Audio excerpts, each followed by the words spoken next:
Alright, welcome everybody.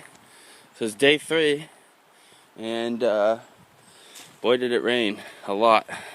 But I wanted to take you guys down to see the river because I can hear the water up at my property.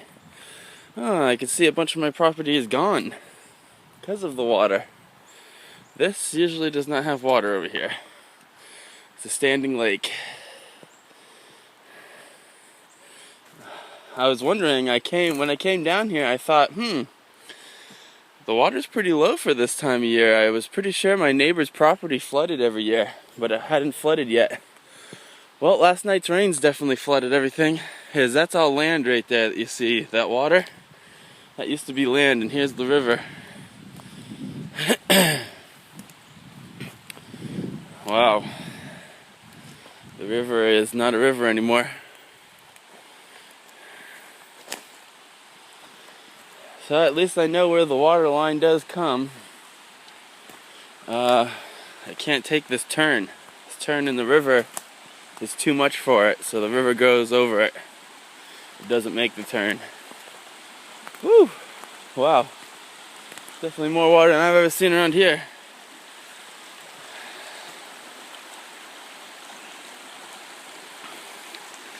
Yeah, there's the 5 acres of land that the old man wants 25 grand for. All spring is completely covered in water. It's not even any usable land at all. It's like, it's not even a matter of a 100-year flood zone. It's every year flood zone. Oh, there's our river. It's pretty insane.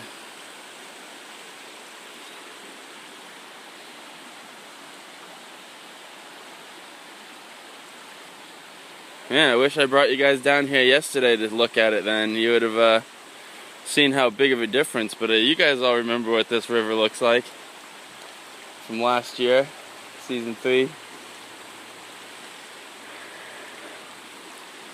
Yeah, I mean this area back here is just not even usable anymore. So much water you can't do anything back here. Water's high enough it could break out the kayak though. Maybe even the canoe. Well, guess that's what the heavy rains do. Alright, well, gotta hightail it out now that we've looked at the water. It's really time for me to, I have to go back into town, grab the last bit of supplies for up here for the summer, and help my buddy with some stuff, and then I'm gonna upload a couple videos to YouTube and upload the first 2 days of the Off the Grid Experiment, season 4. I'm super psyched. Cold and rainy though. I mean, 40 degrees and soaking wet has made it pretty rough. And yesterday all my clothes just got soaking wet building that tent frame in the rain. But it's cool. We got over it. Sun's not quite out today. It's probably not going to be until tomorrow. But that's cool, you know. Live in Maine. Rains in Maine a lot. Beautiful in Maine though. And soon these trees will all start putting the leaves back on. This thing stands so much taller and straighter now that I have the frame in there.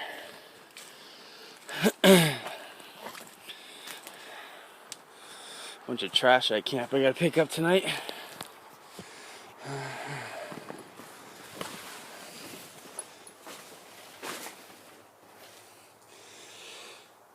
Sleeping was a lot easier last night. The whiskey probably helped, but the cot is definitely a lot more comfortable than the hammock was. I really love this cot. This cot, Teton XL cot. Great cot. Definitely really heavy and big. But good cot. Can't carry backpacking or anything, but as far as an outfitter's cot goes, the best one I've ever used. Alright, well, day 3, I'm gonna go take care of business and get everything done, and I don't know, I'll hit you guys back up tonight when I get back to the property and get settled back in.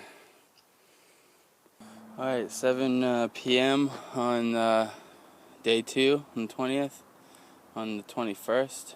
It's day 3. Yep, it's day 3. Sorry. Just got back from town. I got the rest of my supplies.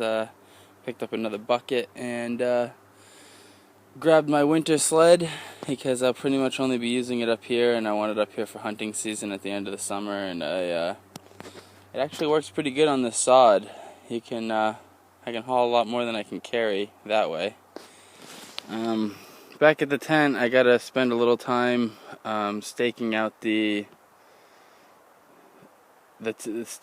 tarp a little bit and making it a little even, because the front's a little higher than the back, and I'm not sure why, but yeah, I'm glad to have that metal frame in there. It's super sweet, and I'm gonna pull that tarp back a little and stake the tarp out a little bit better, and should be good to go for a while. Well, it's pretty much dark here. I gotta do all this stuff in a hurry, so I'll see you guys all on day 4. Alright, good morning. It's 9 in the morning. It's day 4, the 22nd of April, 2015. DC's Adventures Off the Grid Experiment. Yeah! Super psyched. I'm glad I have a car this week, that's for sure. I've had to go back into town. North Conway is the closest actual, area that has stuff. You know, Home Depot and whatnot. I've had to go already once, and I have to go again. When I was down in town yesterday, there was no splitting axes at any of the Lowe's or Walmart or anything down there. So I have to go over to the Home Depot over here, try to get a splitting axe. I forgot to get it the other day when I picked up the conduit, because I am just really beating the shit out of my Grand Forest Brook Scandinavian Forest axe. That axe can take the beating, but I mean, 2 full years of splitting large wood and stuff is not what it's really made for. It's a chopping axe. It's for dropping trees and splitting smaller stuff and, you know, bushcraft tasks, not so much splitting cords of wood. So I'm gonna go get a splitter. I'm gonna go get a splitting axe right now. I'm just looking for a cheap one with a wood handle is really what I'm looking for, and it should be fine. 8 pounds, heavy enough that I can use it to pound wedges, and I might get a metal wedge too, just to have out here, because that kind of makes things easier when you're working with really big rounds of oak. So I'm walking out, walking off the property and going to take care of this stuff right now, and later on today we're going to break out the chainsaw for the first time, so that will be exciting, and go over some safety stuff. And I don't have any chaps, but you know, just gonna have to be real safe with it and take it easy, take it slow. Crafting bench and survival fire. I'm gonna fix this campsite up here too. We're gonna move the canoe closer to the river, and we're gonna set up the A-frame that the canvas tent was set up on for a while there. That's why I got this over here. That way there'll be a camping spot that you can easily put a tarp over, so when someone comes to the tent or whatever they bring, they can just easily get under that and know that they have a second roof over them. That really helps in the really rainy weather. Alright, so out to town we go. Alright, it's night 4, or it's day 4, night of day 4. It's probably like 8 something.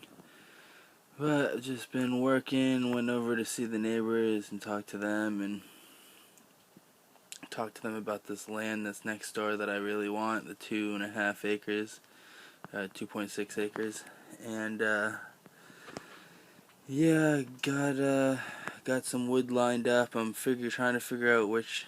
I need to find two or three dry trees that are already dry standing to cut down, and cut that up first so I have some firewood for right now, and then I gotta cut the rest of the wood, rest of the trees off the driveway and make those into firewood.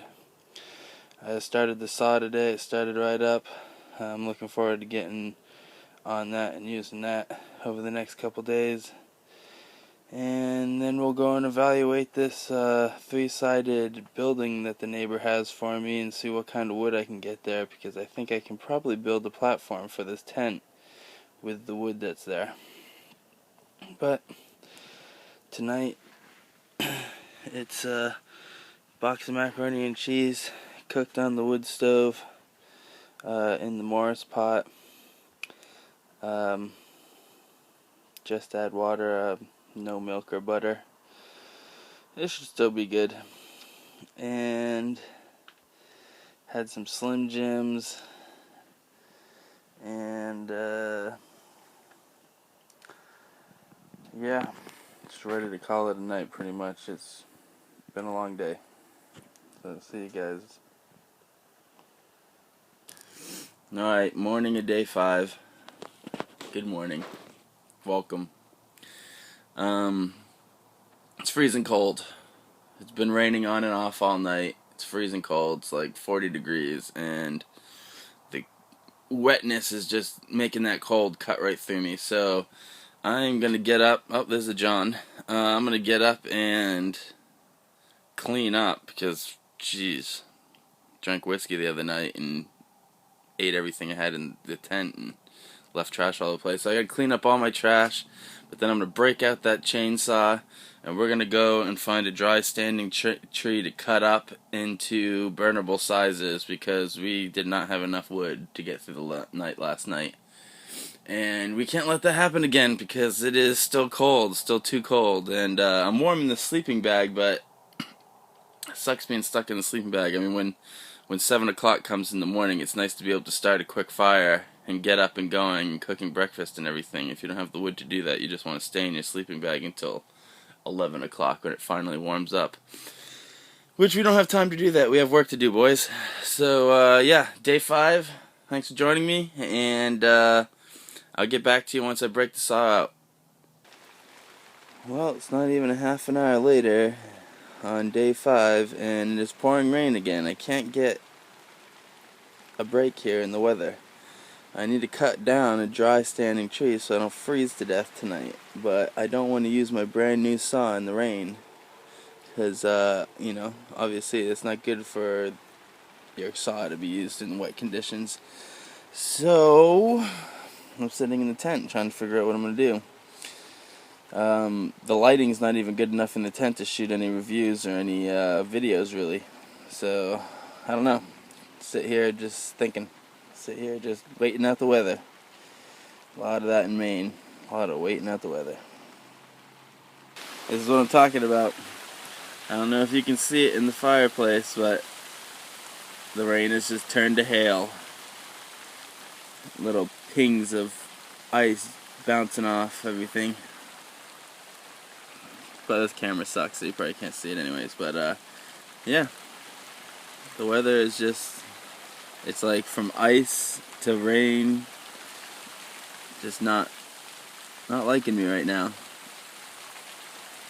See how big these hails get. Hopefully we don't get any large hail all of a sudden. Just F up the canvas tent. That would suck. Now the hail should be big enough you can see it.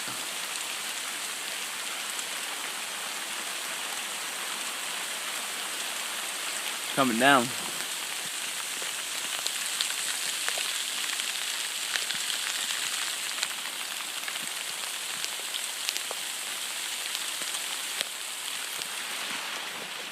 Huh. Well, I found a nice big piece of dry firewood at least, though.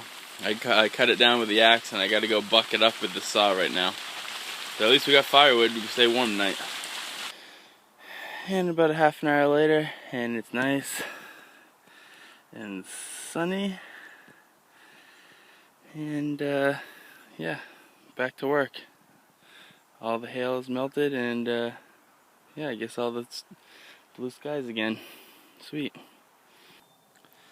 Here it is, the Stihl MS 271. Got a 20-inch bar. Got a pretty good deal on it. They didn't charge me for the bar because it came with an 18, so they put a 20-inch on it, and they usually upcharge for that, but the lady, I guess, said that she forgot to charge and she wasn't gonna. And I got the sweet case, hard case. I got the sweet hard case plus an extra chain, 20-inch chain, and a hat. The hat that's on the bag over there. And I got that all for under $500, but the hat and the extra chain and the box there I got for $29. They had a sale during Christmas that if you bought the saw, you can get that kit for an extra $29, and just the case alone is like $79. So that was a no-brainer. Definitely had to go with that.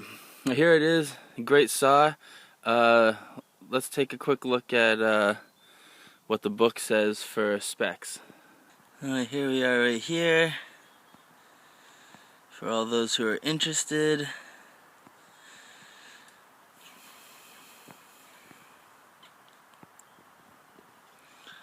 And the MS 291, which is the next step up.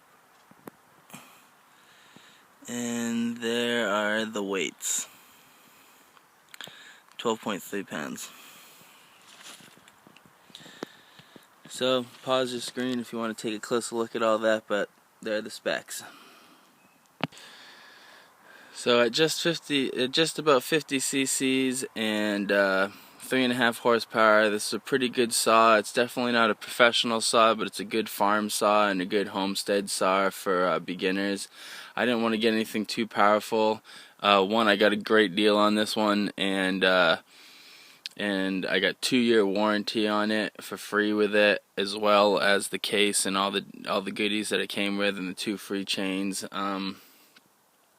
Got a great deal on it, and I just haven't worked with a chainsaw very much, and you don't want to go straight to a super high-powered chainsaw when you haven't worked with one, because they're harder to control, and maybe quicker to cut, but it's going to be a lot harder to control. So you want to get something that you can manage at first, and maybe by next year this time I'll be ready for a 300 series Stihl, and once I get used to using this, I get a 300 series and get an Alaskan mill, and I can start making some lumber myself. And that's the cheapest way to really get a cabin up out here in Maine. You just got to mill up some of the trees you have. I have like 4 or 5 trees that are big and thick, and that are old growth, that I could definitely probably get enough boards out of to do some stuff with. But I'm just a beginner, you gotta start small and grow into your saw. But I'm excited, and I just cut a big piece of dry oak that I just dropped, and it would have taken me a good half an hour with the bow saw that laying over there, the Bahco, and it only took me not even 3 minutes with the Stihl. So sweet, got firewood for the next 2 days. I'm gonna go look for some more wood and figure out what trees have to be cut, and I'm gonna stump out the property today. Cut all these stumps from all the trees I dropped last year. Day 5, and sounds like the rain's letting up. But when it's rainy like this, what I do to pass the time is I have an app on my iPad. You can get it for iPhone too. It's called Livervox. It's a audio book app, and they have tons of free books that you can download. And right now I'm listening to one of John Muir's. I've listened to almost all of John Muir's books. I listened to Walden from Thoreau, But I like John Muir. John Muir is probably my favorite naturalist who writes. I really enjoy all of his books, and he's probably one of my biggest heroes. But right now I'm listening to his book, 1,000 Miles to the Gulf. It was a trip that he took when he walked. He walked from Indiana to the Gulf of Mexico. 1,000-mile trip, and it's all of his journals from that whole trip. It's a great book, and yeah, I recommend you guys listening to it. It'll definitely give you a different view on life, because it's like, I don't know, the way that he sees life is just, I relate to him more than any other writer that I've ever read before. John Muir is, I mean, that's how he protected all of our national parks, because his writings, so many people related to him that they had to listen, you know. But I definitely recommend you listen to all of his books, and they're all free on LibriVox if you go and get the app on the App Store or wherever you are getting your apps from.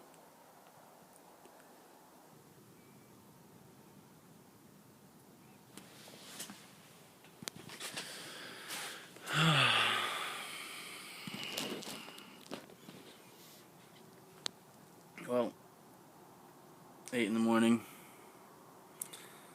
on day 6, I think. I think it's the 24th, so maybe it's day 5. Yeah, good morning. I've got to get up and start working the chainsaw and start cutting some stuff. I got a bunch of trees that are down. I gotta stump all the stumps from last year. I gotta do a bunch of stuff today. So, managed to keep the stove going all night, which wasn't that bad.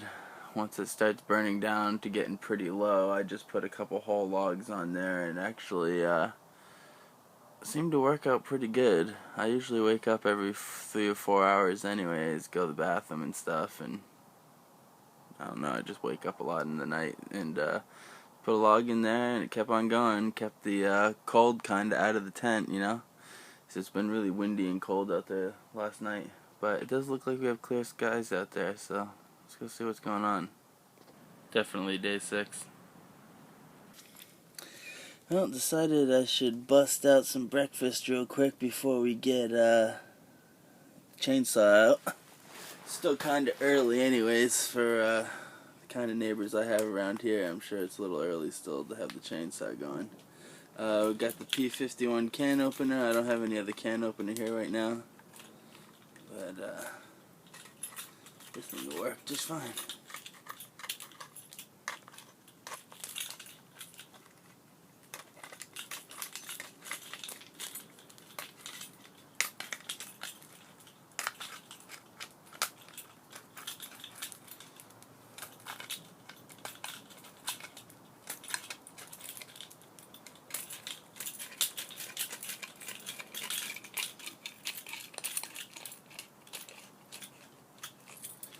There you go. Works great, huh? Now she cooks for a while. I gotta stir the stove up and get it going a little bit harder than this.